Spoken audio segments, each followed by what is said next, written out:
We are wrapping up the finale of How's Your Soul? And what we've done over the last couple of weeks is we have looked at unhealthy rhythms that we put in our life and try to figure out how we can replace those with some healthy rhythms so that you and I aren't just coping with a broken world. We're not just surviving, but we are thriving. Week 1, we talked about the problem with cancel culture. We talked about how quick we can be to give up on people, churches, situations, groups of people, and how God oftentimes wants us to play the long game. Week number 2, we talked about the beauty of betrayal. We talked about that because of little bits of betrayal and pain and letdown from other humans that we feel, our tendency is isolation, but really the healthy rhythm is to lean into community. And then last week it was help with your healing, and we talked a little bit about using that said community to help you move towards healing. And this week, we're wrapping it up. It's the grand finale, and our message today is called Quicksand for Your Soul. Quicksand for your soul. I promise it'll make a lot more sense in the next 25 minutes. Quicksand for your soul. I was studying this week about quicksand, and by studying, I was just going down this rabbit trail of like all things quicksand. And I was like, man, what is quicksand? How is quicksand made? Well, what do I have to be concerned about it? And quicksand is made by sand suspended in water. And sometimes it's from water that has collected from rain or runoff. But the most dangerous kind of quicksand is when water comes up natural from like these natural springs and it creates this pocket of sand. Basically, the molecular structure appears as if it is a solid. It acts as if it's a solid until any sort of pressure is put on it, and then the molecular structure collapses like a house of cards, and you sink. Now, quicksand is something that as a kid I was terrified of. I've got a few pictures of a few scenes in movies and shows of quicksand that may resonate with some of you. It's terrifying. Now, if you recognized this and watched it when it was on TV live, you woke up with a sore back this morning, guaranteed. Somebody said amen. Now, I know this is a pixelated picture, but I could not pass up the Princess Bride iconic scene of quicksand. Go back and watch it. They don't make movies like this anymore. Terrifying. All right, next one. Oh. And now the very last one we'll leave up for just a moment. The next one is the last one. Now, I recognize that this is not quicksand. This is the swamp of sadness from the Never-Ending Story. And as a child, I literally am still carrying scars from my childhood of this scene right here. Like there are areas that have in my heart that have still not healed from Atreyu saying goodbye to Artax in the swamp of sadness. If you know anything about this, you know. Judging by your lack of response, not many of you know. 8 a.m., totally new. Now, quicksand is interesting because the 80s were obsessed with it. I read on IMDb that in the 80s, 1 out of every 75 movies had some sort of scene with quicksand in it. Like, I grew up as a child thinking that quicksand was something that I was going to have to navigate my entire adulthood. Like I thought it was a part of everyday life where I was constantly worried about sinking in quicksand. Like I was stressed about it. And then I read a little bit this week about can you die from quicksand? And the answer is no. I've been lied to by Hollywood. Apparently, at some point, as you're sinking in quicksand, your body is less dense than the quicksand, and you start to float. How could Hollywood lie to us? Everybody from LA is so trustworthy. Can't trust a Dodgers fan. I learned that. Apparently, right around your armpits, wherever yours is on the height scale, that's when you start floating in quicksand. Now you can, by the way, die in quicksand, sort of. I thought it was and you would never be seen from again. But apparently you get stuck, and you can die from starvation, which is like probably the worst way to go. You can die from dehydration. You can die from exposure to the elements. You can die from wild animals that need a snack. There is a variety of ways that you can die, but it's not actually from the quicksand. And so here's what I want us to do today. Over the next 25 minutes or so, I want to look at quicksand for our soul and how you and I can, if without even realizing it, get stuck and sink and become stagnant in our lives and the toll that it takes on our soul. So the unhealthy rhythm that we need to take out of us is being maxed out. Some of us are so maxed out. You are exhausted, you are depleted, you are stressed, you have nothing to pour out to anyone else because you have nothing else in you. And it's because you're maxed out. The healthy rhythm that I want us to replace it with is make room. Remove maxed out and replace it with make room. Now, my oldest daughter, she started making some money. Babysitting gigs, classic, right?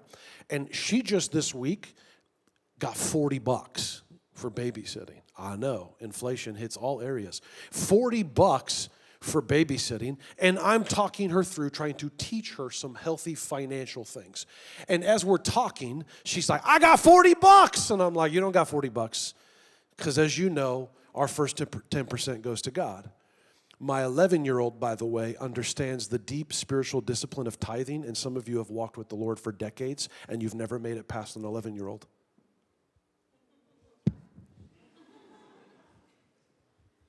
But it's true. So she has, for those of you that were in remedial math, she actually has $36. And out of the $36, I'm like, what do you want to do with it? And she's like, there's this body spray that I want at Sephora, #girldad. And I know exactly what body spray she's talking about. Wish I didn't, but I do. Steve, you know what's up. And she's like, I got this body spray that I really want. It's $37. And I'm like, you got $36.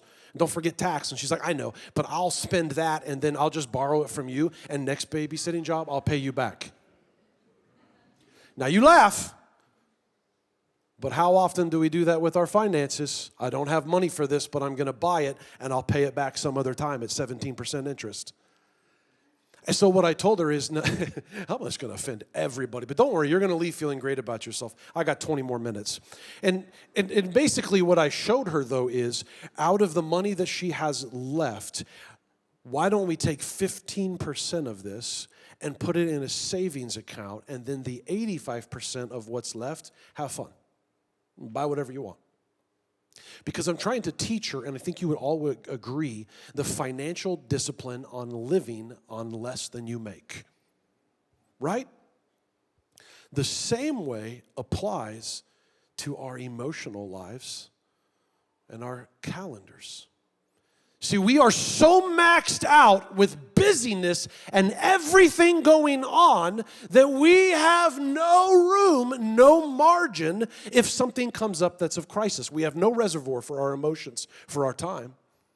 So the moment that you encounter any sort of crisis, you can't deal with it, and your structure collapses, much like quicksand.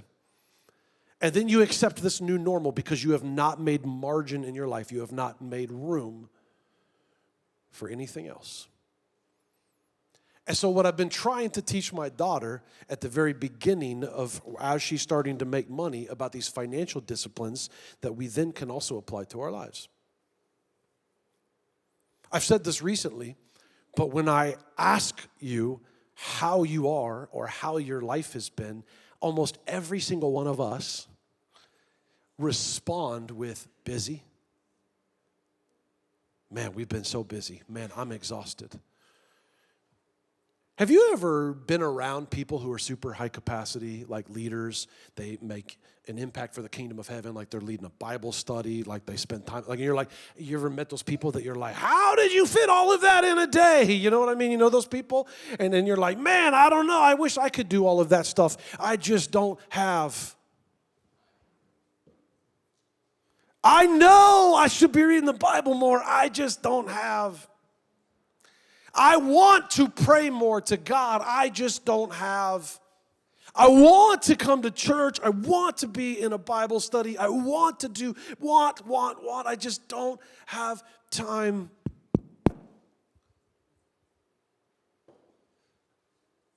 The people who make a big impact for the kingdom of heaven, they have not found a way to add hours to a day. They've been intentional in how they spend them. So the reality is, you and I, rather than saying I don't have time, the truth is that I have allotted that time to other things and I have no more time left. I read a book this week in preparation for this sermon. I'm not saying it's a great book, but there were some great moments to it, by Eric Jacobson, called 3 Pieces of Glass. Here's a picture of the cover. And this book was fascinating because this pastor talked about that the thing that is stopping us humans from living the abundant life, the Zoe life that God has for us, the thing that's stopping those who make an impact for the kingdom of heaven, those who are not anxious, those who are not depleted, those who are not stressed, those that have so much reservoir of energy and spirit that they can splash it in every room that they're in, the difference between those who have that and those that don't are 3 pieces of glass. The first piece of glass he talks about is your windshield. That we are in a society where it's go, go, go, go, go. And we drive to where we need to go. We get it accomplished. We drive back home. We go into our garage. We shut the garage door behind us and we stay isolated in our home. And he shows really the church of Acts and how they walked everywhere they went, how they were involved in the community, how they were there for their neighbors. And society is pushing us to busy, busy, busy, isolated, isolated, isolated. The first piece of glass that's stopping you, according to him, is your windshield. The second is your television, or however you consume media. And the third is your phone. I don't have time. Listen to a quote from this book. Smartphones provide a too convenient distraction, pulling us away from spontaneous face-to-face interaction with the people we encounter in everyday life. Smartphones erode precepts of civility and can diminish our humanity as we make unkind comments about others on social media. Not you, your family members. You ever leave social media as you're like looking at other people's lives and you leave social media feeling better about yourself? No. But yet, Stockholm syndrome and like Pavlov canines, we keep going back to it. And we wonder why we get stuck in the comparison trap. We wonder why our lives don't seem like enough. Listen to what he says. As smartphones direct our empathy and instinct for connection towards people we'll likely never meet in person, while causing us to ignore those whom we can enjoy a real relationship involving risk, trust, and shared intimacy. I found myself recently in a room, and my 2 daughters are sitting on the floor, and they're playing a board game, and I'm over here sitting on the couch, scrolling through my phone, looking at the Facebook pages of people that I haven't seen in 20 years and celebrities that don't know I exist, and I'm missing it. I am missing it. Listen to this quote from The Comfort Crisis by Michael Easter. He says that according to his studies, Americans touch their phone 2,617 times per day, looking at the screen for 2 hours and 30 minutes a day.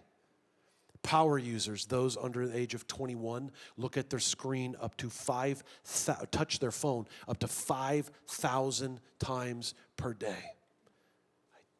Too busy. I just don't have time. Recently, I don't know if any of you own stock in Netflix. It's a great time to own stock in Netflix. However, at their board meeting, they said this statistic to all of their shareholders recently. Matthew Woodard put this. He said the typical Netflix user in the U.S. watches 3.2 hours of Netflix a day. And this was a badge of honor to say in a braggadocious fashion so that their stock would go up. And they said that their goal in the next 2 years is to get that number above 4 hours a day. I'm exhausted. I don't have time for soul care and self-care. I'm too busy. Are we starting to paint a picture of how our soul is and why? Maxed out. So I needed a sermon prop this week. I'm a sucker for a good sermon prop. And I thought to myself, I need a prop. What can I use? And I decided that I am going to use the best looking sermon prop that I possibly could. Now, I'm not talking about myself, though I appreciate you thinking that. I'm going to use y'all. You're my best looking sermon prop. I'm building you up now after tearing you down. So I want to speak to a special group of people in the house. I want to talk to the iPhone users. You are my sermon prop. I'm not going to talk to the Android users because you guys aren't even saved. You green bubbled freaks. But I want to talk to God's people for just a moment. If you have an iPhone, go ahead and take it out. You have my permission. Go ahead. Some of you are like anxious because you haven't looked at it in 20 minutes. Here's the test. On your iPhone, by the way, look around the people that don't have their phones out. You know. And you're going to go to settings. And if you don't know where that is, find the youngest person sitting next to you. Go to screen time. It has a little sand dial. Tap app and website activity. And there's a chance it's turned off. And if it's turned off, click that or slide it, and you will turn it on and come back a week from now and do that. But those of you that have it on, look at it right now, and it is going to tell you your average daily use over the last period of time. And I'm going to assume that if you're looking at a number, it's probably sickening because it was when I looked at my phone. And I knew I was preaching this. The thing stopping us from the life that God has for us, a life of impact, a life of pouring into, put your phones away, you distracted people. And don't be like, yeah, the 2 hours a day are watching your sermons, Jason. That's a lie. The YouTube numbers aren't that good. The thing that is stopping us from the life that we want and desire and that God has for us, and what we have is 3 pieces of glass. How true is that? There's one book in the last 5 years that I've read that has impacted me the most, and I read a decent amount of books and comic books, but there's one that has impacted me the most. We have it for sale at the merch wall. I'm not positive that we still have copies, but you can look. It's The Ruthless Elimination of Hurry by John Mark Comer. Do not read it if you enjoy your life right now. Do not. And in this book, he talks about that we as a human being, we as a race of humans, we are moving in a direction that we all believe is not good. Have you ever been around a group full of middle schoolers and high schoolers? I'm talking to y'all that are in the room right now. I don't even know that some of you have foreheads because all I see is this, top of your head. And we, as the generation behind you, are like, oh, that's not good, man. They shouldn't be doing that. Don't they know what it's doing? And then when we get home, what are we doing? And John Mark Comer is talking about a world pre-1995. Now, for those of you that are like, I wasn't even born yet, shut your mouth. I was telling one of our staff members this week about this, and she's like, in 1995, I was negative 5 years old. And I'm like, now you're negative 1 job. Get out! I can't fire her. She runs all the electronics of this place. I don't know how to do anything because I'm old. But pre-1995, you and I had pockets of boredom. And this is what John Mark Comer is talking about, is that these little pockets of boredom were gifts. And now you and I, we don't have that anymore. What happens when you wait in line at a restaurant or a grocery store or anywhere? What are we doing? Now, what happens when you're going to the bathroom? Guys, number 1 and number 2. Listen to what he says about how we've been robbed of moments of boredom by our cell phones, one of the three pieces of glass. This is what he says. All the little moments of boredom were potential portals to prayer. Little moments throughout our day to wake us up to the reality of God all around us. To wake up our own souls, to draw our minds and attention back to God, to come off the hurry drug and come home to awareness. Now all those little moments are gone, swallowed up by the digital carnivore. This new normal of digital distraction is robbing us of the ability to be present.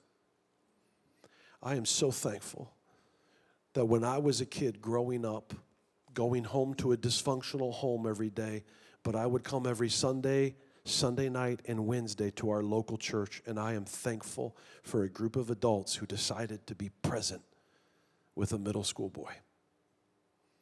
I am thankful that they made room and were not too maxed out to invest in me. Who are you investing in? Who are you investing in outside of your home? Because there's people that are living in homes like I grew up in that need somebody from the outside. So if you're like, well, I'm taking care of my home, great, that's the baseline. What are you doing as well? Because God's dropping people in your lane all the time. And I wonder how many times we walk by broken people because we're looking at a piece of glass. There was a picture that was Time's Picture of the Year a couple of years ago. It moved me so much. I want you to see this.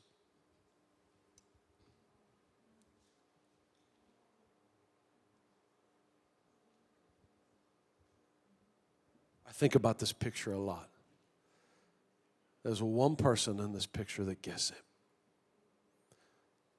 That gets that there's these little moments to take in and enjoy. For those of you that stream fireworks on the 4th of July, nobody's watching your fireworks. I've never watched an entire story of fireworks. But yet, what do? I'm just as guilty of this. You follow me on social media, you know this. The other day, I was walking around. I was on a Sabbath walk, and it was around a golf course, not in the woods, because hashtag, I hate the woods. That's a terrible hashtag. I have a job so that I don't have to go wander the woods. Like, that's why I work, so I can own a house. But I was walking a golf course. I don't live on a golf course, but I live near a golf course, and I was walking around, and I saw this little baby deer, like the tiniest deer I've ever seen. I thought it was like a cat or a dog at first. And I saw this thing just running towards its, I assume, mom. It didn't have horns, so I assume it was its mom. And it's running towards it. And I was like, dude, what a cool moment. And so what do? I go to reach for my phone to get a picture of that thing, right? And I didn't have my phone. I left it at home. And I leave it at home often on my Sabbath walk so that you guys won't bug me. Just being serious. And I was on this walk. And as I'm going to look for my phone and I'm mad, I really felt God convict me and say, that was for you. I'm trying to speak to you right now, and you missed it because your first instinct was, where's my phone? Now, it's time for another sermon prop. I want you to look around at the people that are sitting around you and look at their wrist and see if any of them have an iWatch. Go ahead. You don't have to raise your hand. There's no condemnation in the house of the Lord. Now, I have been in meetings and have moments where I am pouring my heart out to people with an iWatch, and there's some sort of buzz or ding. I don't know what it does to your body. I've never worn one. That no matter what you're in the middle of, you stop without even realizing it and just look at it. Just every time. Just every time. And then you're doing this weird tap thing. I don't even know what that does. Turn it off? No, it's not a go-go gadget watch, so it's not that cool. But I wonder if we even realize, though, that our brains are being trained to be pulled out of moments where God may be wanting to just speak to us. I don't have time. How do I hear from the Lord? I don't know, but he's probably not going to talk to you through your cell phone. I want to show you a portion of Scripture. It's a very famous portion of Scripture. If you spent any time in church, you've probably heard it. If you haven't, that's okay. We're going to go through it together briefly. But I want you to look at it through the lens of maxed out and make room. This one's in Dr. Luke's Gospel, chapter 10, verse 38. Listen to this. As Jesus and his disciples were on their way, he came to a village where a woman named Martha, everybody say Martha, opened her home to him. She had a sister called Mary who sat at the Lord's feet listening to what he said. But Martha was distracted by all the preparations that had to be made. She came to him and asked, Lord, don't you care that my sister has left me to do all the work by myself? Tell her to help me. Martha, Martha, the Lord answered, you are worried and upset about many things, but few things are needed, or indeed only one. Mary has chosen what is better, and it will not be taken away from her. He's talking to two people. He's talking to maxed out Martha and make room Mary. And maxed out Martha is not doing anything bad. She's not sinning. She's busy. And she's busy trying to get things prepared for the Lord. Probably it's ministry. But she's busy. And Jesus is saying, but make room. Mary is sitting right here spending time with God. It's like she's focused on what's important. And you were going to miss it. We have to understand that if the devil can't get you to sin, he will settle for making you busy. A useless instrument for the Lord. I don't have time. Our busyness is actually causing spiritual idleness. Our busyness is actually causing spiritual idleness. Some of us have seasons where we are not growing in the Lord at all, but we're the busiest we've ever been. Bro, you are a rocking chair. You are moving, but you're not getting anything accomplished.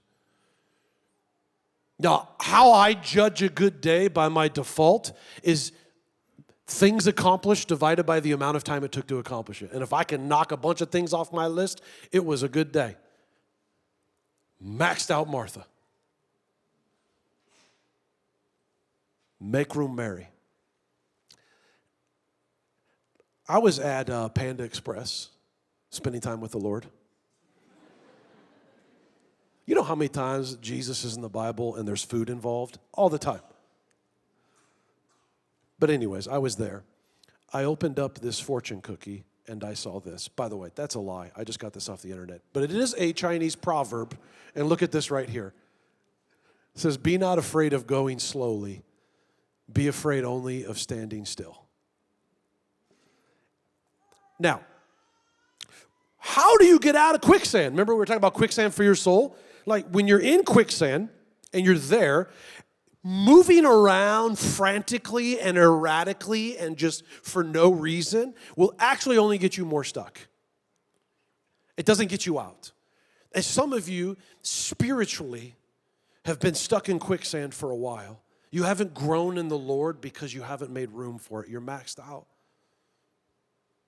Doesn't make you a bad person. In fact, it actually makes you a totally normal person, but you and I are called to be abnormal.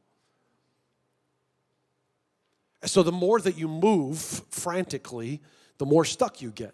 Do you want to know how to get out of quicksand? Because according to the 1980s, we're going to be around it all the time. I mean, 1 out of 75 movies, man. It takes movement, but it takes intentional movement and repetition of that same movement. So if you ever get stuck in quicksand, and you probably will, according to the 80s, to move in a particular direction repeatedly over time will soften up the molecular structure enough for you to get out of it. And so it's the same way, by the way, in the financial world. So we're tying all this together. If you want to build a good retirement, they will tell you to intentionally put percentages away month after month in the same direction, and in time, compound interest is an amazing thing. In your spiritual world, we have to be intentional with the rhythms of our life and do it over a period of time and repetition. Otherwise, it's like that crash diet that you've tried before, and you may have lost weight for like 3 weeks, but you never changed your rhythm of food. I mean, who am I to talk about that? But it doesn't matter. Just, that's funny. But you change your habits and your rhythms with food, and then you create a new life, and you do that over time, and it does great for heart disease and cardiovascular things, all that stuff. It's the same way with your spiritual life.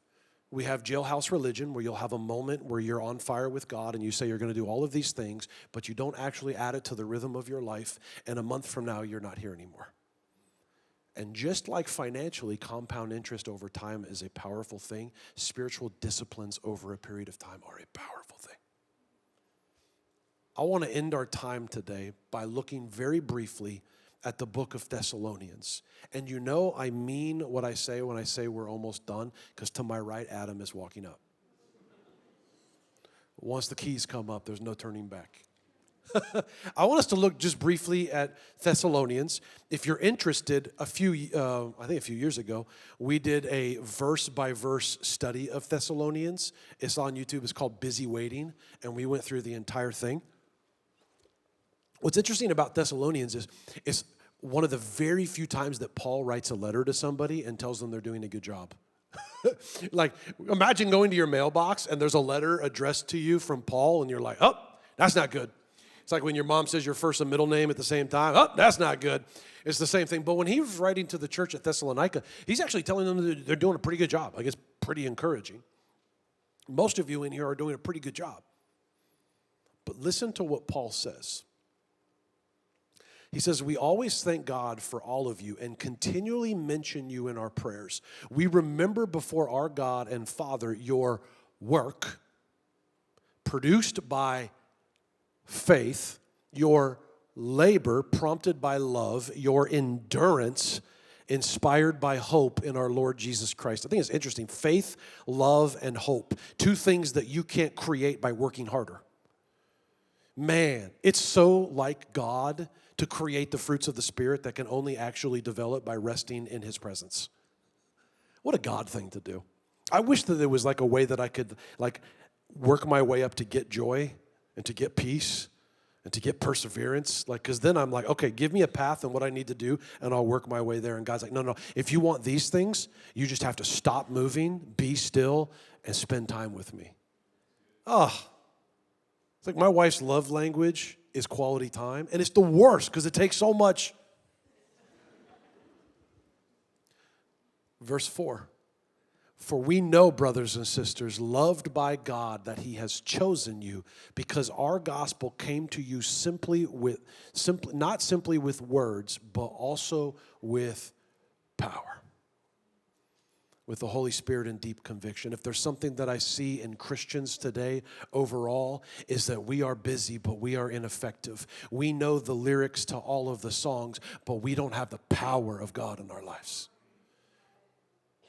We're raising a bunch of powerless children for the next generation. You want to know why? Because they don't see the power of God in our life. Because no college can brainwash them into denying the power of God. They may be able to run theological circles around them, but you can't tell me that the power of God isn't real because I've seen it. You want the power of God? You will not be able to get it if you are maxed out. Maxed out people are anxious. People who make room have peace. Listen to chapter 4, verse 1. He says, as for the matters, brothers and sisters, we instructed you how to live in order to please God, as in fact you are doing. You're doing great. And some of you are doing great. And then listen to what Paul says. He says, now we ask you and urge you in the Lord Jesus to do this more and more. This phrase appears all in 1st and 2nd Thessalonians, more and more. He's saying you're doing it, but you got to understand that following God isn't a certificate that you hang on the wall. It's something that you are constantly growing in. So the things that you're doing, great job. Now do them more and more. Church, I pray that a year from now, that I am more godly than I am today. that I am more humble than I am today, that I am more dependent upon God than I am today, that I am a better father and a better husband than I am today, because my job, my goal is to grow more and more like God. And to never just say, oh, I got my get out of hell free card, so we're good. Let's go about the rest of our life. That's not how you get the life that God has for you. We act as if salvation is the ending point, but it's the starting point. It's a mile marker. Do this more and more. He then talks a lot about idleness, staying still, staying stuck in the quicksand of your soul. And he talks about how idleness is something that is dangerous. And he even says to stay away from other believers who are idle. Why? 2 Thessalonians 1, 3 through 4. He says, we ought to always to thank God for you, brothers and sisters, and rightly so, because your faith is growing more and more. And the love all of you have for one another is increasing. Therefore, among God's churches, we boast about your perseverance and faith in all the persecutions and trials you are enduring. What he's saying here is, it is vital that we continue growing more and more because tough times are ahead. Some of you are in a season of tough times. Some of you are right around the corner of tough times. Some of you just got through some tough times, and I'd hate to tell you this. Tough times are ahead. And we've got to grow stronger to get us through that. I look back at my life and I can look at different moments, deaths in the family, loss of a job, broken relationships. I can look back and I see that every one of them, that when I leaned into God, it didn't get easier. I just got stronger. And my dependence on Him grew more. And I'm thankful I went through that, because I didn't even realize this was coming. And if I wouldn't have gone through that, I would have never made it through that. And if I would have never made it through that, I don't know if I could have made it through that. And what is coming next, I don't know. But I know that we have to grow more and more. Please, let us not be a people who are so distracted by 3 pieces of glass that we miss out on who God puts right in front of us. We got work to do. More and more. I want to end our time a little unusual. I'm going to ask that you would stand. And I want to end our time talking about you, if that's okay. I want you to just take your life for a moment. Close your eyes.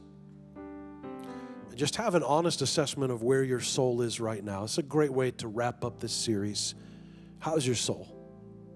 Anxious, burdened, depleted, sad? How is your soul?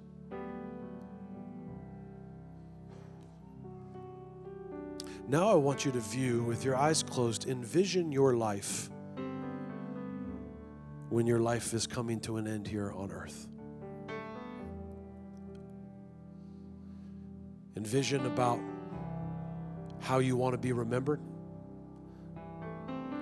the legacy you want to leave, the people's lives for the Lord that you've impacted. You will leave a legacy. It'll either be a legacy of selfishness, a legacy of being maxed out and making no difference, or a legacy for the Lord. It will be one of those.